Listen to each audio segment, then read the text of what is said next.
Hey everyone, today we're going to be factoring trinomials when a does not equal 1. So again, we're dealing with quadratics here, ax squared plus bx plus c. And again, our model is a times c and b. So let's go ahead and get started with our first example. We have 2x squared plus 5x minus 3. And we're still going to set it up the same way. So again, some people call this the x method. A times c is going to be negative 6, and then b is going to be 5. Okay, so now again, I'm looking for two numbers. I want two numbers that multiplied equals negative 6, added equals 5. And everybody goes to 2 and 3 at this point. 2 times 3 is negative 6, and they put the negatives in there and try to get it to be 5, and it actually just doesn't work. Our answer on this one is going to be 6 and negative 1. 6 times negative 1 is negative 6. 6 minus 1 is 5. Okay? So we have x plus 6 and x minus 1. So this is where it differs. When a equaled 1, we're actually done at this point. But a doesn't equal 1 in this case. So what we're going to do, and this is a different method I just started teaching a couple years ago. Whatever my a is, in this case it's 2, I'm going to put that 2 underneath both of those. And reduce if I can. So like this one here, 6 divided by 2 gives me 3. So we're good there. 1/2 does not reduce, so what we do is bring this 2 up front. So we have 2x minus 1.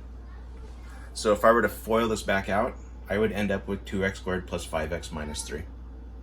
So this is your answer right here. Okay, let's try another one.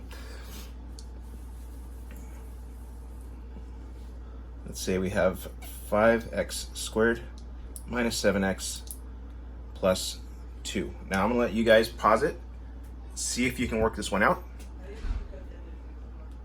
Okay. So a times c is going to be 10. Our b here in this case is negative 7.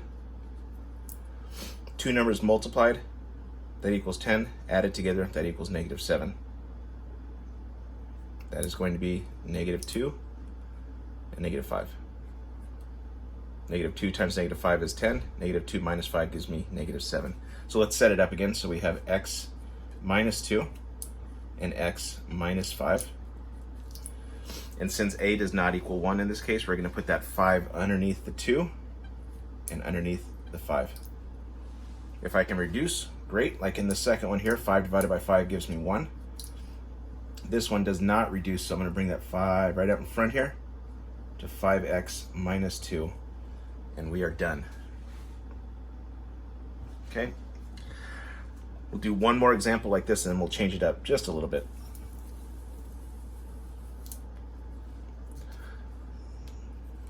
(8x squared plus 10x minus 3). Take a second, pause it, see if you can solve it yourself.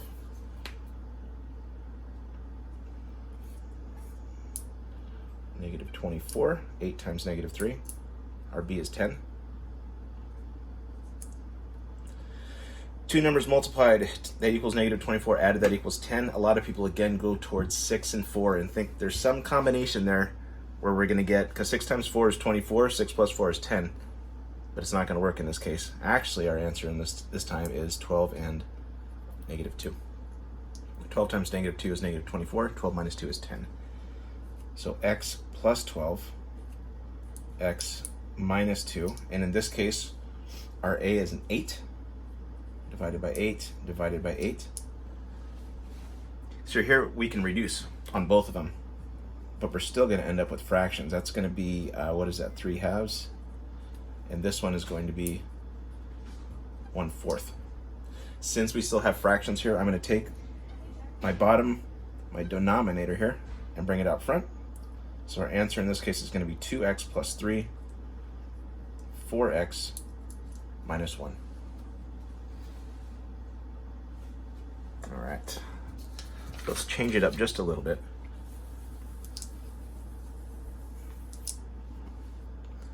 So we're going to have 4x squared minus 14x minus 8. In this case, we can actually take something out. We can take out the greatest common factor. 4 14 and 8 can all be divided by 2. So I'm going to take a 2 out of there. And I'm going to end up with 2x squared minus 7x minus 4. So again, if I redistribute this back in, 2 times 2 is 4, 2 times 7 is 14, 2 times 4 gives me 8. So that 2 stays there, it doesn't disappear, but I'm going to factor only this inside stuff here. So a times c is going to be negative 8, b is going to be negative 7. Pause it and see if you can finish it. And our two numbers are going to be negative 8 and 1. Okay, x minus 8, x minus 1. And our a in this case again is 2, so I'm going to put a 2 underneath here. Notice I'm just not even paying attention to this outside 2. It's part of the problem, but it's not part of what we're doing inside here. 8 divided by 2 gives me 4. 1/2 does not reduce, so I'm going to bring that 2 up front. So I get 2x minus 1. All right. Last one, and then we'll throw in an equal sign. 2x squared, oops, I'm sorry, 10x squared. 10x squared plus 45x minus 25. What do all three of these have in common? What's our greatest common factor in this one? It's going to be 5.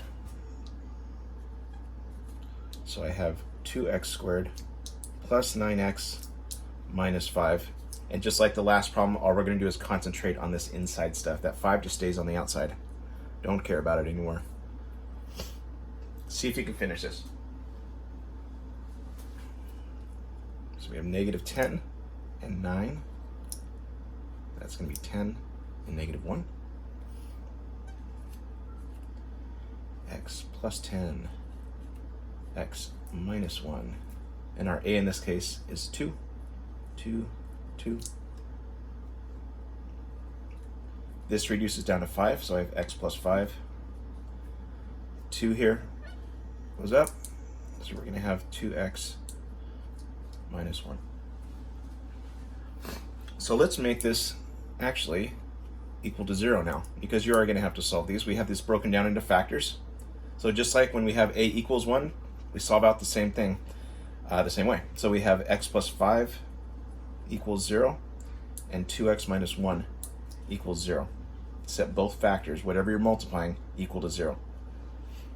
So we're going to have minus 5, x equals negative 5, plus 1, 2x equals 1. X is going to be negative 5 and positive 1/2. Thanks, have a good day.